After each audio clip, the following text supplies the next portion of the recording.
El control se inicia en primer lugar con sus pensamientos. Es interesante saber que sus pensamientos, las cosas en las que piensa y cómo piensa, determinan sus valores. Determinan lo que está sucediendo en su interior. Una vez almacenados sus pensamientos, determinan sus sensaciones. Si está contento o triste, o si tiene miedo, o está seguro de sí mismo, sus sensaciones determinan sus acciones. De modo que empezamos con la ley del control diciendo que la clave del éxito consiste en sentirse uno amo de su propio destino, sentir que uno lleva el volante de su propia vida. Usted dirige su vida por medio del control total y completo de sus pensamientos. Sus pensamientos controlarán sus sensaciones. Sus sensaciones controlarán sus acciones. Las acciones, recuerden, las acciones siempre determinarán si llega o no al éxito. La ley del control es importante. En contraposición con la ley del control tenemos lo que se denomina la ley del accidente. En realidad, la ley del accidente es un principio metafísico. Es solamente una ley como una norma de tráfico o como una ley jurídica, en la medida en que vivamos de acuerdo con ella de manera consecuente. La ley del accidente es la que sigue más o menos el 80% de la población. La ley del accidente dice sencillamente que al no planificar, usted está planificando el fallo. No planificar es planificar el fallo. La mayoría de la gente no cree vivir así. Pero si estudian sus vidas verán que es verdad. No planificar es planificar el fallo. Estas personas son las que dicen, no se trata de lo que sepas, sino de a quién conozcas. Hay que estar en el lugar oportuno, en el momento oportuno, es la suerte de los dados, etc. Estas personas son las que, debido a su sensación de que su vida está controlada por fuerzas externas, no tienen unos planes claros, ni tienen unas metas definidas. No están trabajando de manera persistente y consecuente día a día para lograr lo que desean. Sus vidas parecen ir a la deriva, dan vueltas y vueltas como un barco sin timón. Y una persona, al igual que un barco sin timón, una persona sin un plan central, es una persona con muy poco control. Es una persona que siente, en efecto, que no controla su vida, que está cayendo a través del espacio sin un lugar donde pararse, y estas personas son invariablemente desgraciadas. El motivo para que la gente sea negativa hoy en día, para que sea desgraciada, que esté enferma y se sienta decepcionada, el motivo para que la gente logre menos de lo que son capaces de lograr en la vida, es que la mayoría vive de acuerdo con esta ley del accidente, y al actuar así no tienen sensación de control sobre sus vidas. No tienen una sensación de paz interior, de felicidad, etc. De modo que vamos a enseñarles cómo se pueden liberar de la ley del accidente para siempre. La ley siguiente es la que se denomina la ley de causa y efecto.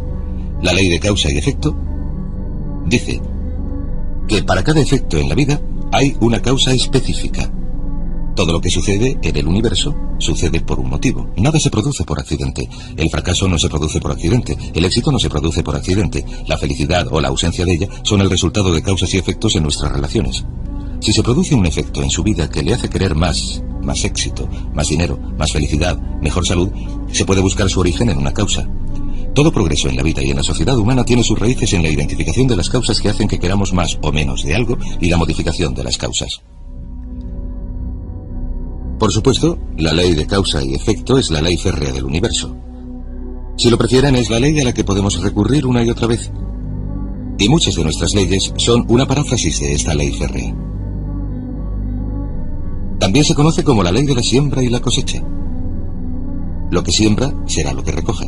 Pero la ley férrea, la ley de causa y efecto, nos da una sensación total de control. Si creemos que existe una relación causa-efecto, que todo sucede por un motivo, entonces tendremos una enorme sensación de control en nuestras vidas y podremos identificar las causas y duplicarlas. Podemos hacer lo que queramos en nuestras vidas. La aplicación más importante de la ley de causa y efecto es esta. Los pensamientos son causas. Los pensamientos son causas y las condiciones son efectos. Los pensamientos son causas y las condiciones solo efectos. El punto de partida para todos son sus pensamientos sobre algo. Sus pensamientos sobre un trabajo, sobre una relación, sobre su salud, sobre su futuro. Sus pensamientos se convierten en agentes causantes y las condiciones se convierten en los efectos. Si desean cambiar alguna de las condiciones de sus vidas, han de cambiar los pensamientos que captan dichas condiciones. Han de cambiar lo que está sucediendo en sus mentes. Ahora bien, lo maravilloso es que solo hay una cosa en el universo sobre la que usted tiene un control total y son sus pensamientos. Así que si se hace con el control total y completo de sus pensamientos y hace que sus pensamientos y lo que usted desea sean positivos, se produce la condición de que los efectos vendrán por sí mismos, de manera tan inevitable como una ley de la naturaleza. La siguiente ley es la que se llama la ley de la creencia. La ley de la creencia dice sencillamente que lo que usted crea con sentimiento, y esta es la clave, con sentimiento, con toda la emoción que pueda poner en una creencia, se convierte en su realidad. Se convierte en su realidad porque siempre actuará de manera consecuente con sus creencias. De hecho, la totalidad de su realidad en este momento es su elaboración de una imagen externa de sus creencias, sentidas con intensidad. Si cree algo positivo, o si cree algo negativo, o en palabras de Henry Ford, tanto si cree que puede hacer algo como si cree que no puede hacerlo, tiene razón. Muchas creencias forman nuestras realidades. En la medida en que creamos que algo es verdad, nuestras creencias actuarán como una especie de cedazo, filtrarán. El punto de partida del conocimiento de uno mismo consiste en reconocer el siguiente hecho maravilloso. Usted es extraordinario. Usted es único. Hay una posibilidad entre 50.000 millones de que exista alguien idéntico a usted. Y la anatomía, la fisiología y la medicina han demostrado que en cada parte de su cuerpo la composición de su sangre es distinta a la de cualquier otra persona que jamás haya vivido. Sus huellas dactilares son diferentes, sus huellas labiales son diferentes, hasta las huellas de los dedos de sus pies son únicas. Las huellas de los dedos de sus pies son distintas a todas las demás. Usted es diferente a todos los demás, y el conocimiento de uno mismo empieza con la aceptación del hecho de que uno es un individuo único y especial, y que tiene la capacidad de hacer algo maravilloso con su propia vida. Dicho esto, también diré que usted es igual a cualquier otra persona en cuanto a determinados principios básicos. A lo largo de la historia de la humanidad, los hombres y mujeres más inteligentes que hayan existido han buscado la solución al enigma de la humanidad. ¿Qué puede hacer la gente para modificar su calidad de vida, sus relaciones y sus resultados? Los grandes filósofos, los grandes metafísicos, los grandes sabios han dedicado mucho tiempo a este asunto, a veces vidas enteras. En nuestro propio siglo, sé de hombres y mujeres que han dedicado 10, 20, 30, 40, incluso 50 años a estudiar el éxito y los logros para encontrar normas y principios generales en los que nos podamos basar para tener más éxito. Lo primero que debemos tener en cuenta, la base de todo este curso, la psicología del éxito, es esta: que usted es una criatura mental que solamente le hace único su mente. Todo lo demás, como dijo el dramaturgo Eugene O'Neill, lo tenemos en común con un caballo o un cerdo. Su mente es lo que le hace único. Su cuerpo se limita a transportar su mente.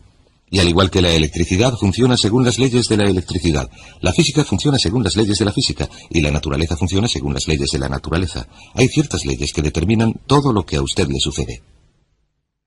Estas leyes mentales son tan inexorables como la ley de la gravedad.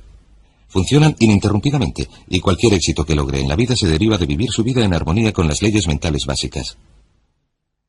Y cualquier problema o dificultad que usted experimente en su vida se deriva de no vivir su vida en armonía con esas leyes básicas. Ahora bien, las leyes mentales funcionan ininterrumpidamente, al igual que la gravedad funciona ininterrumpidamente. Lo que esto significa es que si se tira desde un edificio de 10 pisos en su ciudad, o en Londres, Inglaterra, o en Lima, Perú, se va a estrellar en la acera independientemente de que usted sepa de la gravedad, crea en la gravedad, esté de acuerdo con la gravedad o de que la gravedad le convenga. Sea como sea, la gravedad va a actuar sobre usted. Las leyes mentales son exactamente iguales. En este curso les voy a presentar una veintena de leyes mentales. Algunas son más importantes que otras, pero es imprescindible que las comprenda todas. Empecemos con la primera de las leyes mentales. La primera ley mental, y por cierto, se ha escrito sobre ellas y han sido objeto de estudios siglo tras siglo, y muchas de ellas han sido versificadas por las principales universidades, institutos de investigación y grupos de especialistas a lo largo de estos últimos años, y se ha demostrado que son tan verdaderas como se había pensado. La primera ley es la que denominamos la ley del control. La ley del control es muy sencilla, es una ley elemental y volveremos a ella una y otra vez. Dice sencillamente lo siguiente, que o bien usted está satisfecho consigo mismo, tiene sentimientos positivos sobre sí, hasta el punto de que siente que controla su propia vida, o bien tiene sentimientos negativos sobre sí mismo hasta el punto de que siente que no controla su propia vida.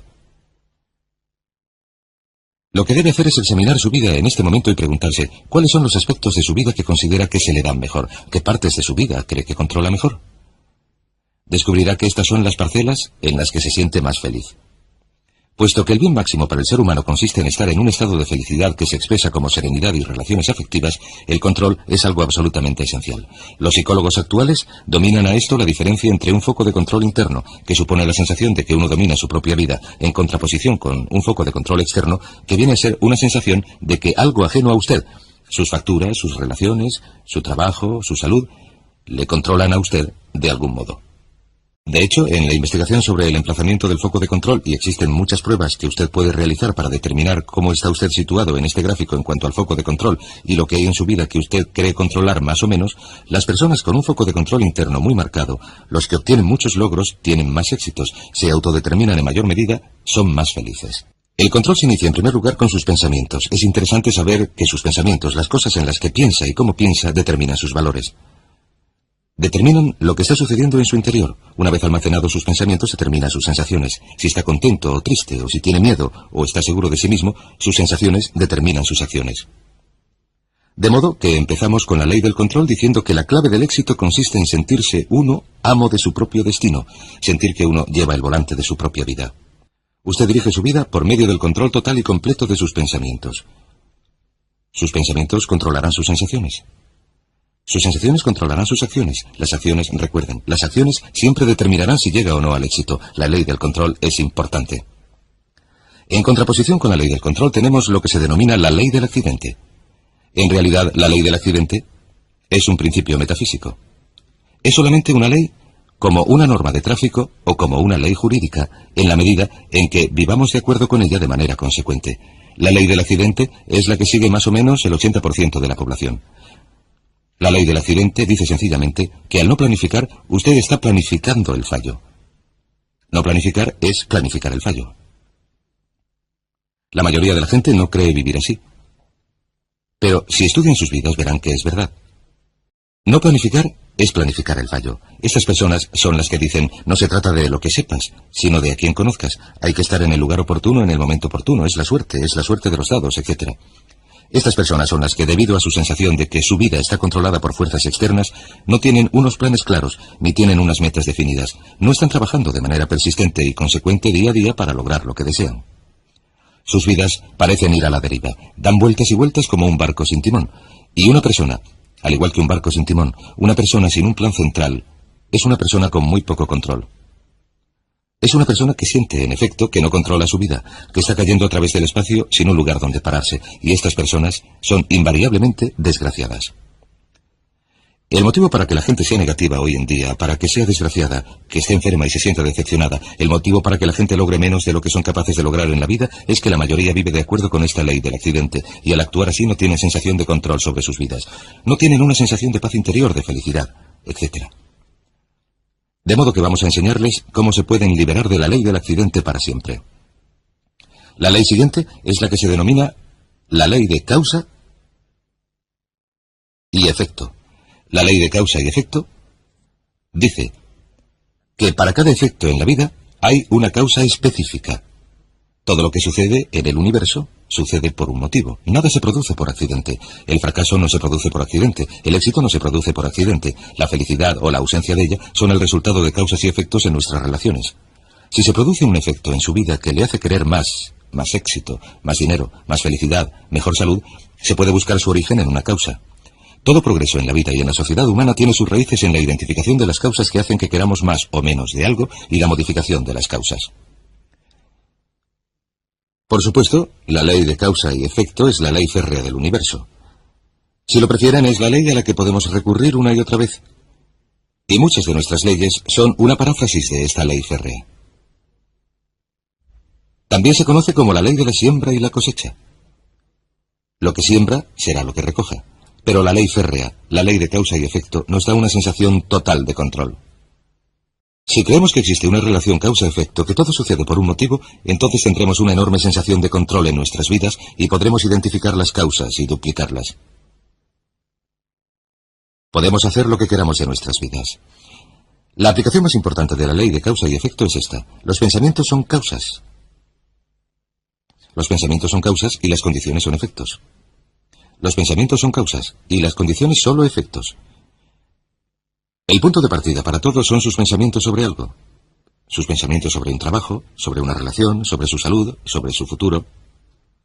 Sus pensamientos se convierten en agentes causantes y las condiciones se convierten en los efectos. Si desean cambiar alguna de las condiciones de sus vidas, han de cambiar los pensamientos que captan dichas condiciones. Han de cambiar lo que está sucediendo en sus mentes. Ahora bien, lo maravilloso es que solo hay una cosa en el universo sobre la que usted tiene un control total y son sus pensamientos.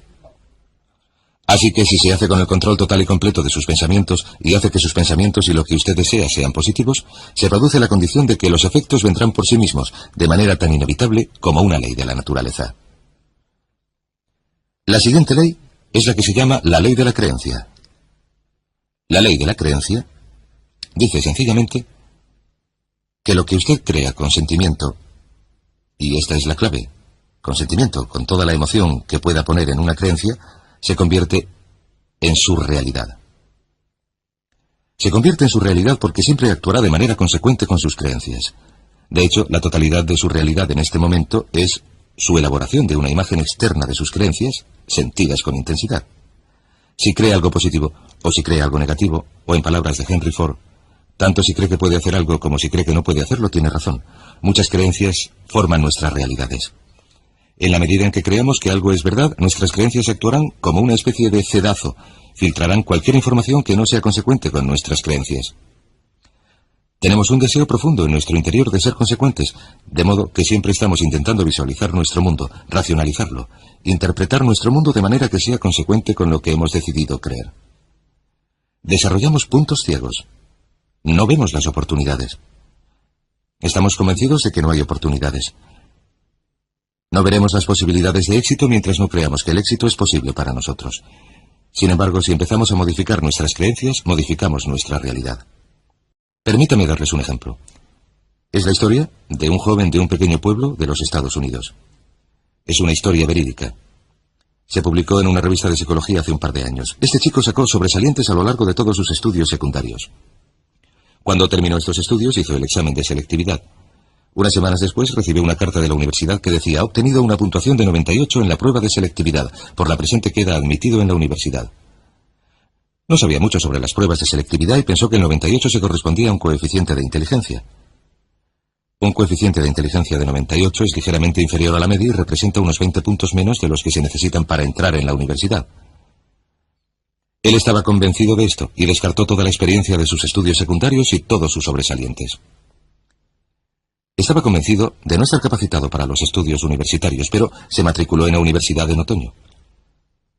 Transcurrido el primer trimestre, estaba suspendiendo o sacando aprobados raspados en todas las asignaturas.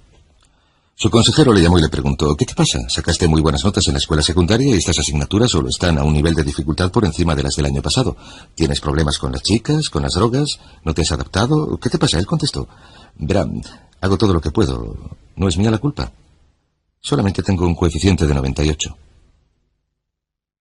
El consejero tenía su historial encima de la mesa y le dijo: ¿qué estás diciendo? Él contestó: en la carta de la universidad me dijeron que había obtenido un 98 en la prueba de selectividad. El consejero dijo: pero eso no es un coeficiente de inteligencia, es un percentil. Quiero decir que superaste el 97% de los estudiantes del país que hicieron el mismo examen. Eres uno de los mejores alumnos de esta universidad. Bueno, pues este chico comprobó su prueba de selectividad. Vio que en efecto el 98 era un percentil, no un coeficiente de inteligencia. Volvió a sus asignaturas y 2 años después estaba entre los 10 primeros estudiantes de los 30.000 de su universidad. Iba a la cabeza en todas sus asignaturas. Una vez que modificó su realidad, una vez que modificó sus creencias acerca de su inteligencia, su realidad cambió automáticamente. Ahora bien, un punto importante en este sentido consiste en que cada uno de nosotros tiene unas creencias por medio de las cuales se autolimita. Cada uno de nosotros cree estar limitado de algún modo. Cada uno de nosotros cree estar limitado en cuanto a inteligencia, creatividad, capacidad de ganar dinero. No puedo vencer, no puedo hablar en público. Creemos que no somos capaces de ser puntuales, que no tenemos dotes para la mecánica y así sucesivamente. Una investigación exhaustiva ha demostrado que el talento está bastante bien repartido entre la población, que la mayoría de las limitaciones que tenemos no existen en la realidad, existen solo en nuestra mente. Y uno de los puntos de partida para los grandes logros consiste en empezar a poner en duda esas creencias que nos autolimitan y a deshacernos de ellas, hacer como si no existieran. Y cuando se actúa como si no existieran, van y desaparecen. Bien, pues la siguiente ley se llama la ley de la expectativa. La ley de la expectativa es la ley de la que se ha hablado a lo largo de toda la historia de la humanidad, al igual que la ley de las creencias. La ley de la creencia, según William James de Harvard, cree el hecho real. Según piense y crea el hombre en su interior, así será. La ley de la expectativa dice una y otra vez: lo que esperes es lo que obtendrás, no lo que desees, sino lo que esperes. Nuestras expectativas, especialmente nuestras expectativas sobre los resultados, nuestro modo de pensar acerca de cómo van a salir las cosas, se convierten en nuestra propia profecía que llega a cumplirse. Y el doctor Robert Rosenthal, de la Universidad de Harvard, ha realizado un centenar de experimentos sobre la teoría de las expectativas, sobre lo que se conoce como la teoría de las expectativas, y ha hallado que las expectativas de uno tienen un efecto sobre otras personas, acontecimientos y circunstancias, incluso si estas expectativas proceden de una información totalmente falsa. Lo que usted espere confiadamente, en otras palabras, si usted espera confiadamente que sucedan cosas buenas, sorpresa, sucederán. Si espera confiadamente que le sucedan cosas malas, entonces le sucederán cosas negativas. Las personas de mayor éxito han desarrollado una actitud de esperanzada confianza en que le sucedan cosas buenas. Esto se llama la actitud de autoexpectativa positiva, la actitud del ganador. El ganador espera que le sucedan cosas buenas. De antemano el ganador espera ganar. Y he aquí que cualquier cosa que se espere confiadamente tiende a suceder, incluso si la información en la que se basan las expectativas es totalmente falsa. Me gustaría darles un ejemplo de expectativas. Hace algunos años el doctor Rosenthal realizó varios experimentos distintos y llegó a la conclusión de que las expectativas que los profesores tenían acerca de los alumnos producían un efecto enorme sobre su capacidad de aprendizaje y sus notas medias. De manera que elaboró una serie de experimentos, y uno de los principales de tremenda importancia fue el siguiente. Fue a un colegio de la zona de la Bahía de San Francisco al principio del año escolar y pidió al director que llamara a 3 profesores. El director les informó que debido a su excelencia habían sido seleccionados como los 3 mejores profesores del colegio. A cada uno se le asignarían 30 alumnos, los más inteligentes del colegio, identificados en base a pruebas de coeficiente de inteligencia realizadas al final del trimestre anterior. Tendrían la oportunidad de enseñar a estos estudiantes a lo largo de un año completo, y los expertos calcularon que estos estudiantes reflejarían un aumento medio en sus resultados escolares de entre un 20 y un 30% a lo largo de dicho curso académico. Una de las condiciones que se les impuso a los profesores es que no dijeran nada, ni a los alumnos ni a los padres de estos. Debían seguir enseñando del mismo modo, y las clases se controlaban cuidadosamente para asegurar que se enseñaba igual que se había enseñado antes, con la única diferencia de que los profesores sabían que iban a enseñar a 30 alumnos brillantes durante ese año. Los profesores estaban encantados, se entregaron totalmente, estaban ilusionadísimos, trabajaron mucho en aquellos alumnos, les dedicaron tiempo después de las clases, se comprometieron con la enseñanza más que nunca, y al final del año académico, las 3 clases iban a la cabeza no solo del resto del colegio, sino de la totalidad del distrito escolar en cuanto a logros académicos. Al final del año llamaron a los profesores, les dijeron, ¿ha sido un buen año? Ellos respondieron, desde luego. Esos chicos eran muy inteligentes, ponían mucho interés. A lo que contestaron, quizás deberíamos decirles la verdad. Este ha sido un experimento y, de hecho, al inicio del curso seleccionamos al azar los nombres de 90 chicos y les asignamos a sus clases. Ni siquiera sabemos cuál era su coeficiente de inteligencia. Los profesores dijeron, qué curioso, ¿a qué se deberá que sus resultados hayan sido tan buenos? Luego se miraron y dijeron, claro, es porque somos los 3 mejores profesores de este colegio. A lo que vino la respuesta. La segunda parte es que al principio del curso pusimos los nombres de todos los profesores en un sombrero, y los suyos fueron los 3 primeros en salir. Así que esto es lo que se conoce como un doble experimento ciego. Todo es lo mismo, menos las expectativas. La expectativa, en cuanto a los profesores, era explícita. Creemos que sois profesores excelentes. Las expectativas de los profesores en cuanto a los alumnos eran implícitas. Nunca se manifestaron. Sencillamente los profesores trataron a sus alumnos como si realmente fueran inteligentes y los alumnos florecieron.